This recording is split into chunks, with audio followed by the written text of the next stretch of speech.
Hey, everybody. Welcome. It's Susan, and I am here with the third video in the Strength Your Way series.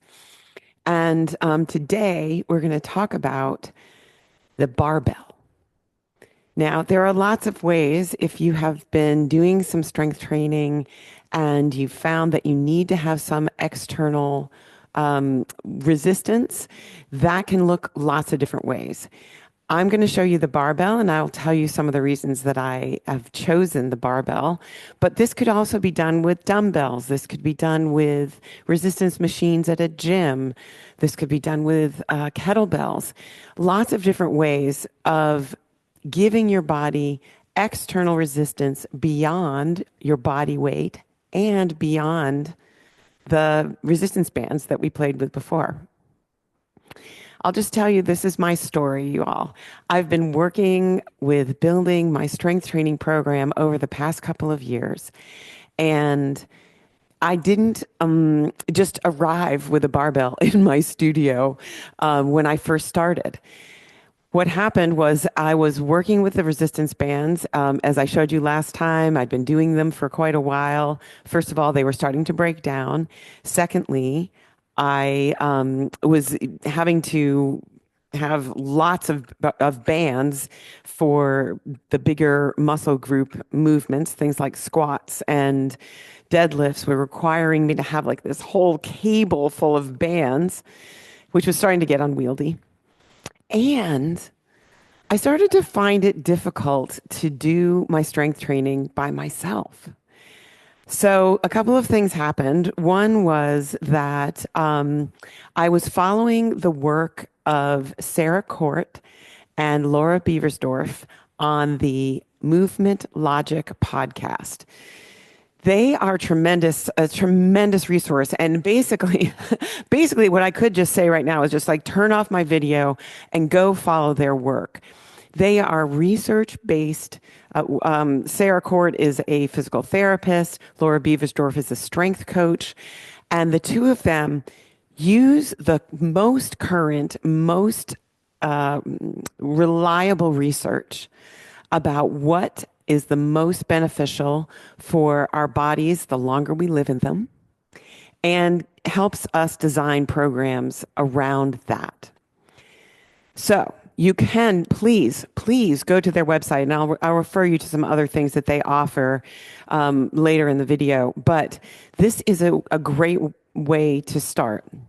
And I was reading their research, and they were recommending a barbell, and it just seemed like a lot to buy the equipment needed, to find a place to put it. And what I found was that as I started to research it, it was less daunting than I thought. So the first of all, everything that I'm going to show you here, and I'm going to walk you through all the gear that I have, was less than $400. It was worth it to me not to have to drive in and out to a gym and to have right here in my home space exactly what I needed. Secondly, you can see that this is all set up in my studio. If you take classes with me online, this is where I teach dance. And you might say to yourself, well, where does this stuff go? Well, it doesn't take much space. A closet, a corner is enough to take all of the gear that I'm about to show you. So I really recommend considering this, even if you're just like, so and then the second thing was that my husband, decided that weight training was something that was worth it for him to do too. He said, as long as I've known him, he said, I don't like weight training. My body's not designed for it. Lots of different things to say about that. But the more he researched it, the more he found that it really is one of the most important aspects of longevity, injury prevention, cardiovascular health, tons of different stuff. So he was in, and this was a big help because if we were doing it together, first of all, we could encourage each other. It was much more fun. And when we woke up and one of us was in a place of like, I don't want to do this, it helps so much to have a friend. So I'll talk about that a little bit more in a minute. But let's talk about the gear. So what I'm going to show you is the barbell set that we bought. Less than $400. Now, we bought some of this stuff new, and we bought a lot of it used on Play It Again Sport. You can also find a lot of this kind of stuff on Craigslist or those kinds of sites. And I would definitely start there with what you want to get, and then fill in with anything that you can't find used. You can get it new. As I said, it was less expensive than I thought, and less unwieldy to manage. So let's just take a look. So here's the gear. First of all, we have a barbell. This is the barbell that we have. It's a 26, I think it's 7 feet, 6 or 7 feet, and it's 26 pounds. There's an Olympic bar that's, I think it's 45 pounds, and it's either 7 or 7.5 feet, something like that. What I like about this 26-pound one is that there are certain exercises, particularly for arms, that just the bar is enough, and that's great. So I recommend that for me, for if you are a woman, particularly a woman who's like over 50, the 26-pound could be great. At a gym, you may find more bars at different weights. Go with whatever you've got, and you can just experiment from there. The next thing you'll notice, of course, are these stands. These are stands that we got $30 at Play It Again Sport. You can see it's got a rack at the top. It's got a rack here at the bottom. They're very light, but they're very strong. Now, the other way you can go for racking your barbell, your barbell is what they call a cage. And you probably find these at a gym that you actually step into. It's a square cage. And the good thing about those is that they have bars that are like safety bars, so that if, say, you were doing a squat and you got stuck, you could drop it onto one of the side bars, a safety bar, and get out of the weight if you needed to. The downside of that, of course, is that they're much heavier and much less easy to store or move out of the way. So we went with these, and they've worked great for us. The next thing that you need are plates, right? So you can see here, I've got a stack of plates. We've got a whole set, 2 45s, 2 25s, and 2 10s. And then a handful of 5-pound and 2.5-pound weights. Now, our philosophy is to go very gradual, very slow progression all the time. And so having these little weights is a great way to create that progression. The bigger plates are great. The ones that we got are sort of rubberized, and they're kind of soft, and so they're more forgiving on things like hardwood floors and that kind of stuff. And we love these. So I would say start small, build as you need. You can add weights as you go. Roughly speaking, you can buy plates and that kind of thing for about $1 a pound, give or take. The next thing that we got is a very simple, very cheap bench. This is a handy thing to have, particularly for bench press, but there's other things that you can use it for that we've found to be really handy. This was, I think it was $15, and it's very light, very easy to move, and super great. The next thing to be aware of is what they call a collar, or I'm going to come closer to the camera, or it's sometimes called a clamp. This is what when you put weights onto the bar, this is what you secure it with. It's a super strong gripper that holds the weights on. As you can imagine, super important. Never forget this. But very cheap and very easy to find. Um, and you just put it on like this and you just clamp it down. We have yet to forget to put it on, but you can imagine what might happen if you got unstable. You would lose the weights off one side, and then that would send you tippity toppity all over. So we don't want that. So the clamp collar, very important. A couple of other things that are sort of optional. I have this medicine ball. It's a 14-pound medicine ball. We use it for a bunch of things. I'm going to show you some core exercises using it. Having some kind of external weight can be helpful, and I like the playfulness of the ball.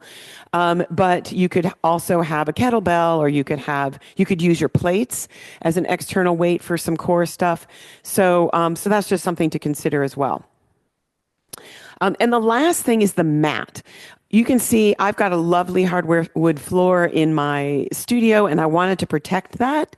And so we bought this very simple rubberized mat. It's great because it's grippy, it's a little bit soft, and but if you were in some space where you had a floor that was more resilient than my hardwood floor, if you were in a basement, a garage, or something like that, you might not need that. So that's an option, but it's not necessary. All right, that's the gear. All right, so a couple of other things to just talk us through. When we're doing the resistance training, we are working, of course, the musculature, but we're also working all of the connective tissue, the ligaments and tendons that are connecting bone to bone and bone to muscle, muscle to bone. And so one of the things to be aware of is that muscle will build much faster than connective tissue.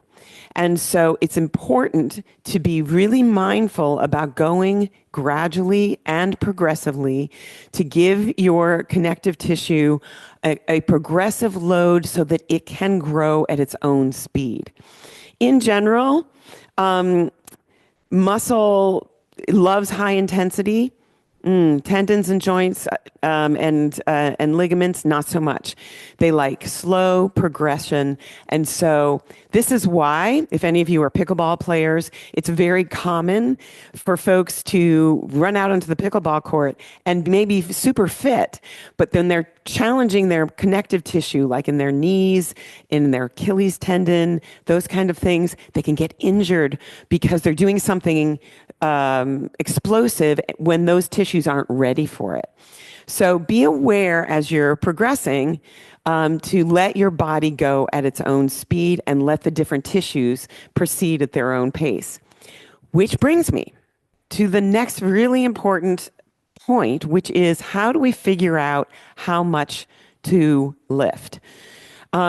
As we're moving toward what research is showing is the most benefit for keeping muscular tissue and building bone tissue is working at approximately 85 to 90% of your capacity. Now, that sounds very fancy, but what does that mean? Well, one of the great resources that you can get at the Movement Logic podcast is what they call a training load chart. So we're roughly looking at finding a weight that doing 5 repetitions will give you that sweet spot of 85 to 90% of your capacity. And the chart's super easy, and you can figure out based on what you can do, say 10 of or 12 of, you can then figure out how much to start with to move into your 85 to 90% capacity. On the Movement Logic podcast, there is a free mini course, and you can just sign up for it, and it is just great. It is what we used as our little Bible for choosing all of our gear, for making choices about the exercises that we started with, and about determining how much weight to go with. So, super helpful resource. So, the next thing that I want to make sure that you know about is resting. especially as we start to get higher weights and heavier loads on the body. It is very important to be resting both between sets of exercises, at least a minute or two, and between days when you're working on a particular body part. So you'll see, I'm going to take you through the 6 days that we use every week for our weight training. And you'll notice that we do legs on Monday, and we don't do legs again until Thursday, right? So really important to keep an eye on giving your body the time to recover. What you're doing when you are lifting heavy weights is you are literally breaking down the muscular tissue, and you need to give it time to recuperate and get stronger. It's sort of one of the paradoxes of the body, friends, and you cannot fight with it. What will happen if you don't give yourself enough time to rest? What you'll find is you won't progress. You may find that you are particularly fatigued, and there's no need to do it. You can just work body parts one at a time, just a little every day, and let them recover in between. So the last thing, well, maybe second to last, second to last thing want to say before we show the exercises is this aspect of doing this work with somebody.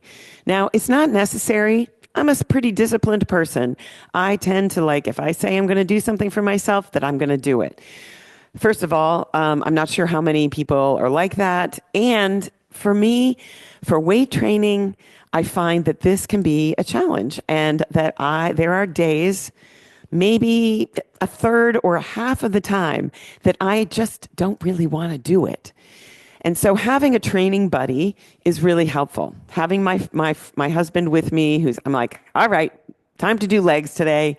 And it's so much more helpful and much more fun. Put on some music from the 80s and 90s, and we do our training. If this is new to you, another approach is to hire a trainer. Even if a trainer just works with you a couple of times, maybe gets you set up with a program, and then you check in with them every several weeks or even a couple of months, having that kind of accountability can be really helpful and make you feel more confident that you are doing exercises and a protocol that makes sense for your body. So a trainer can work. You could also have a group of people. Maybe everybody meets at the gym and you all do your weight training together. Maybe it's an online group, the way the Movement Logic folks do, that gives you the accountability and the support and the encouragement to keep going. So finally, friends, I want you to remind you that I am still experimenting. My practice is still evolving. What I'm doing may change. It will over time. What I'm showing you here are the basics, some ideas, and perhaps some inspiration if this feels like a little bit of a stretch for you to do barbell work or free weights work. So play with it, have fun, and keep track. That's the one other thing I would say. Have a notebook or something so that you are writing down what you're doing every day, and you will see progress. And this in and of itself can be confidence and inspiration building. So let's get started. Let me show you some of the exercises that I do and that you can play with yourself. Okay. So I'm going to be showing you just the exercises with a bar. As I mentioned, choosing what weight to work with, very much dependent on where you're starting. And for the form and everything else, it really doesn't matter how much I'm using. What matters is how it feels on a bar. I will say this about using the barbell or any kind of kettlebells or dumbbells or something like that. One of the things I love about these exercises is that they require you to have balance and core strength in order to execute them. If you're lying down on a padded thing, that may be what your body needs, but there are real benefits for using what they call free weights, ones that are not a machine. So let's start legs. Legs day, legs and hips. This is what I start with on Mondays. The first exercise, one of the most powerful and one that you've seen before in the other videos I've done, is a squat. So taking the bar right at the top of my shoulder blades. It's not resting on my neck and it's not, down low on my back. It's resting on the top of my shoulder blades. And I'm going to take a wide stance, and you'll notice I've got my bench set up behind me. This is a way of helping my body gauge where I am in space. And it's also a way of catching myself if I need to sit down. And so for both of those reasons, having the bench behind me is great. I'm keeping my chest up, my eyes forward, weight mostly in my heels, and I'm going to sit way back, let my butt touch the bench, and come back up. Breathing down and up, doing the squat movement. Now, I have chosen here to have a pretty wide stance and my toes turned out. Now, depending on your hip joints, depending on what other things you may be working with, you may choose a different stance. You may choose a narrower stance. You may choose feet pointing forward. These are things to experiment. I'm doing this because my piriformis, my backside, needs strength. And this is a way of targeting those muscles. So that's the squat. Powerful good, y'all. Should be a pretty, in the scheme of things, this should be a pretty heavy weight. It's probably one of the heavier weights that you'll do all week. The other thing we do on Mondays is deadlifts. And we don't need the bench for this. So let me show you that. The bar would stay down low. You could rest it on some yoga blocks or something to get it up so that you can put the weights on it. However, that works best for you. Or you can just rest it on the ground. It's just a little more awkward to put weights on and off if you've just got it on the ground. Deadlift, we're targeting the whole backside, or what they sometimes call the posterior chain of muscles, all the way along the back of your body. My grip is right around the outside of my thighs. My chest is up. My knees are softly bent. And I'm going to come over, letting the bar just slide down the front of my body, long spine, and come up. Now, I like to do it slowly down on the inhale, and exhale, come up.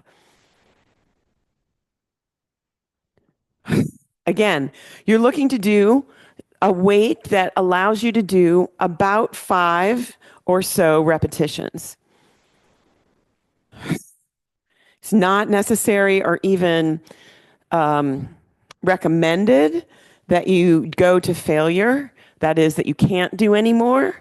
But you do want to feel challenged by it. So there are different schools of thought in regards to the bend in the knee.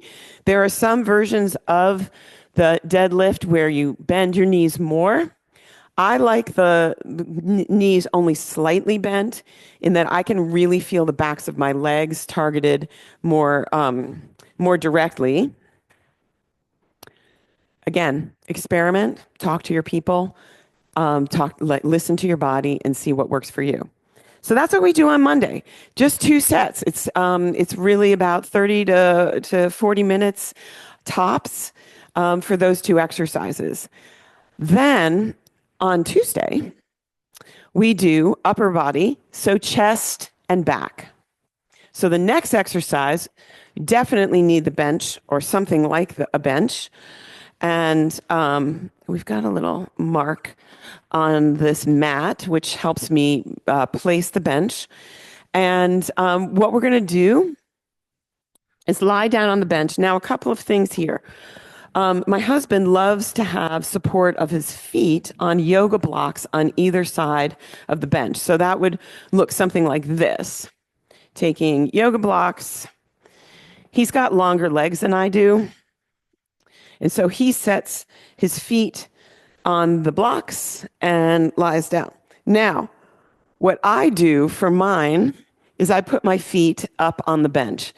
It requires a little more, I don't know what, back strength maybe.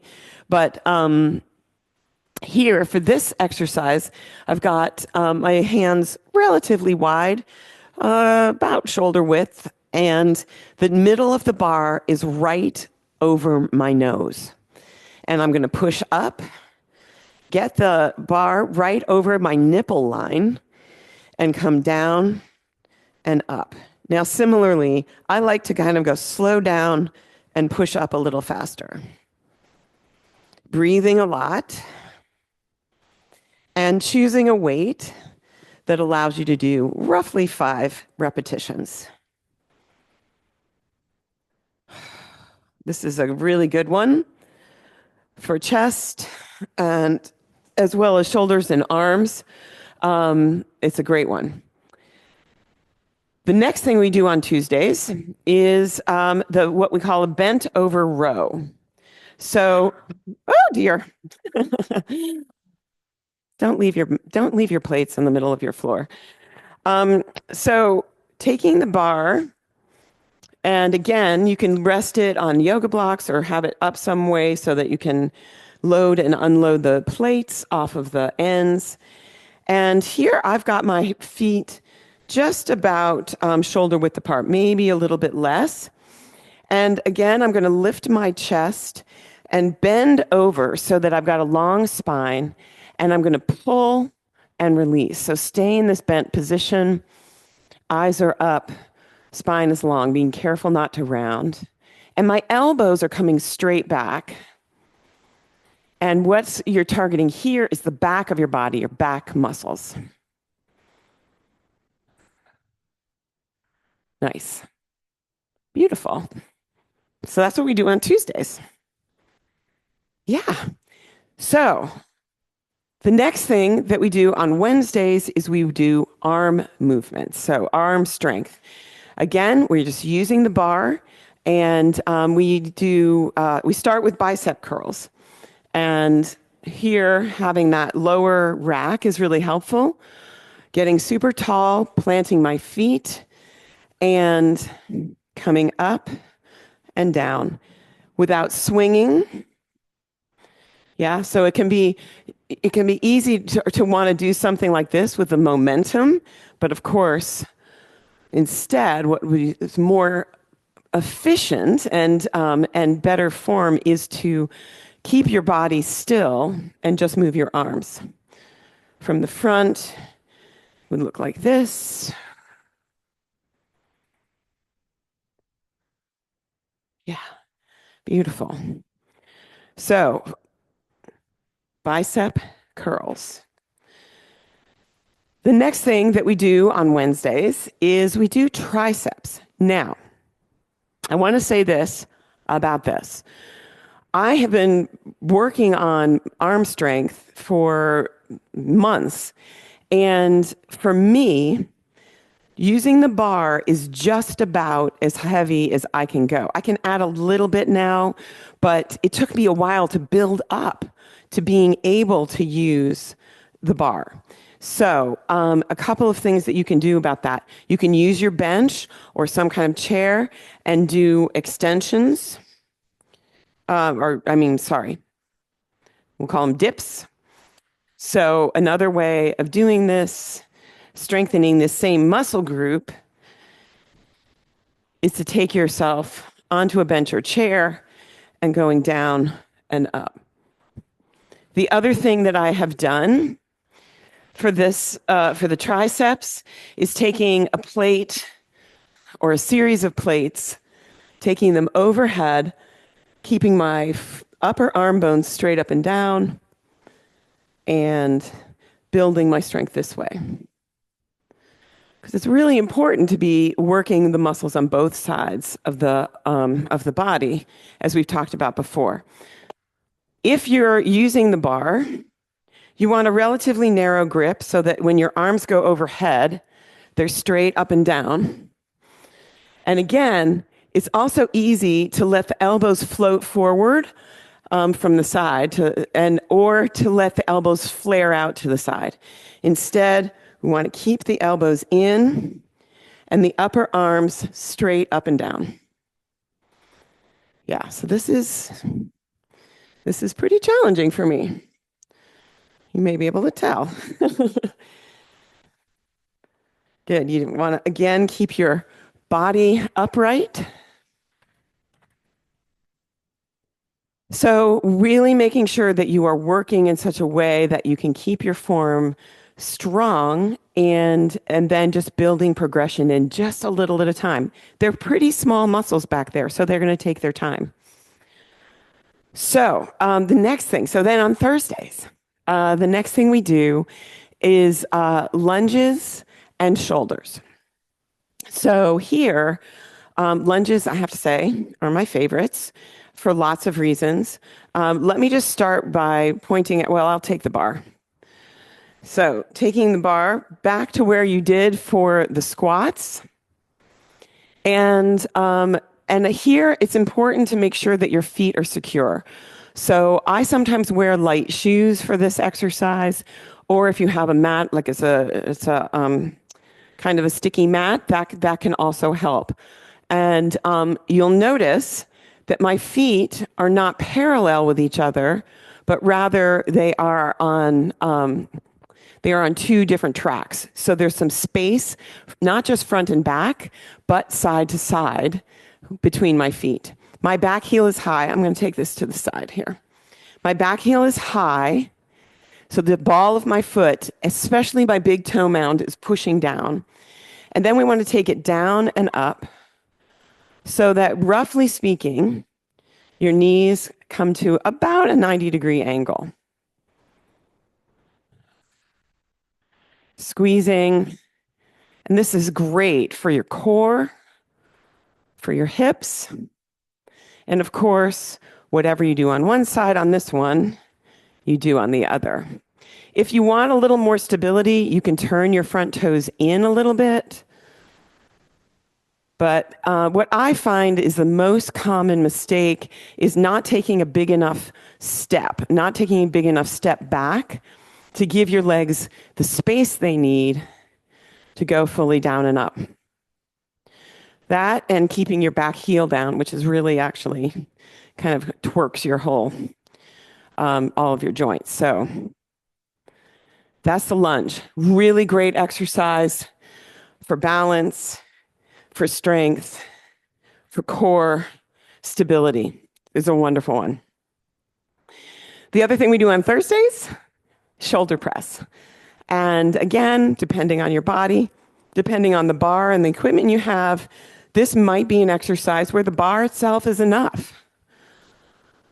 Taking your hands again, just about shoulder width, so that when they go up overhead, that they are straight up and down. Yeah? And so my elbows are forward. I'm letting the bar come right to my collarbones and then pressing up.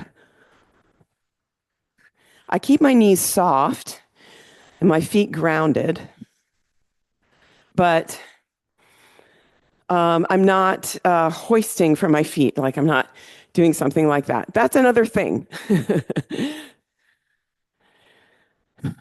Good. Shoulders. Oh, it's a good one. Love it. So those are all the exercises that we do with the barbells. So then the other 2 days a week, we spend doing impact movements, that is some kind of jumping or agility movements, and core movements. So let's look at those. Move this out of the way without walking on the plates. So the first thing that I want to show you is we've talked about impact. We've talked about how walking is impact.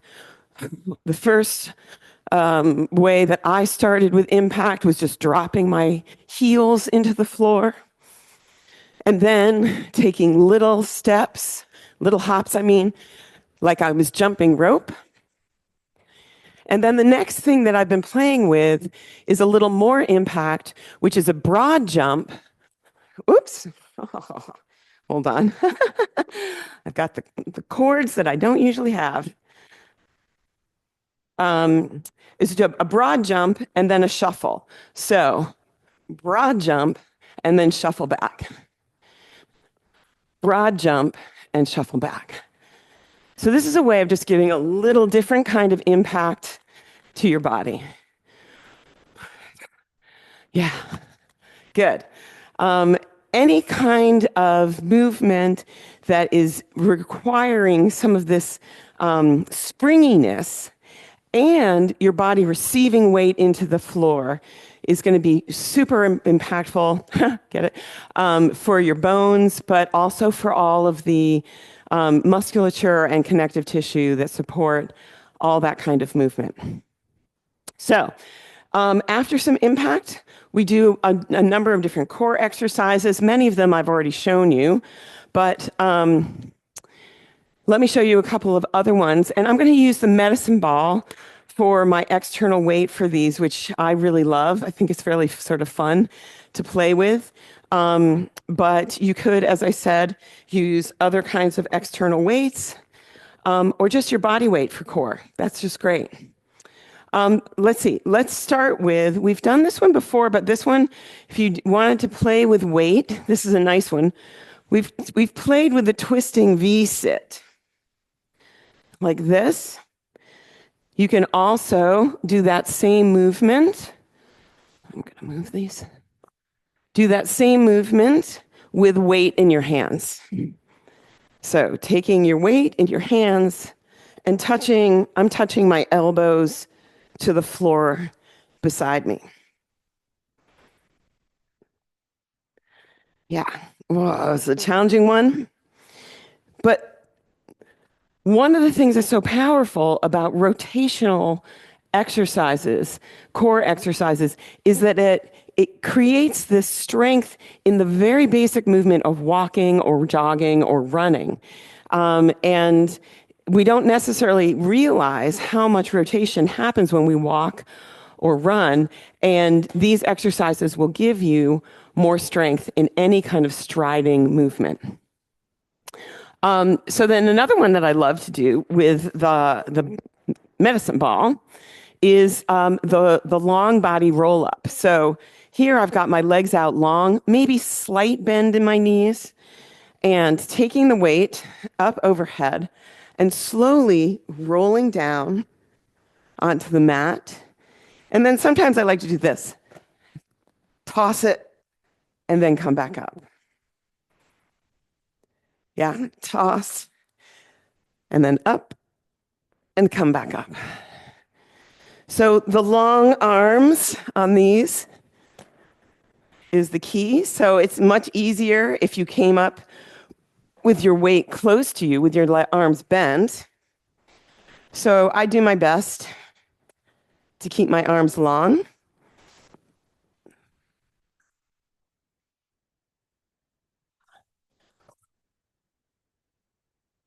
Yeah, good. One more. Good. So play around with other core exercises that you already do and see if it's possible somehow to add some resistance.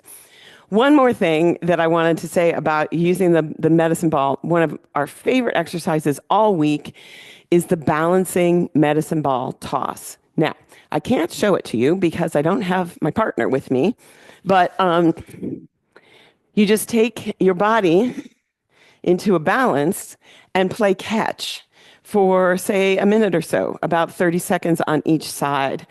And this movement requires not just arm and core strength, but also balancing strength, and is a great way to build stability.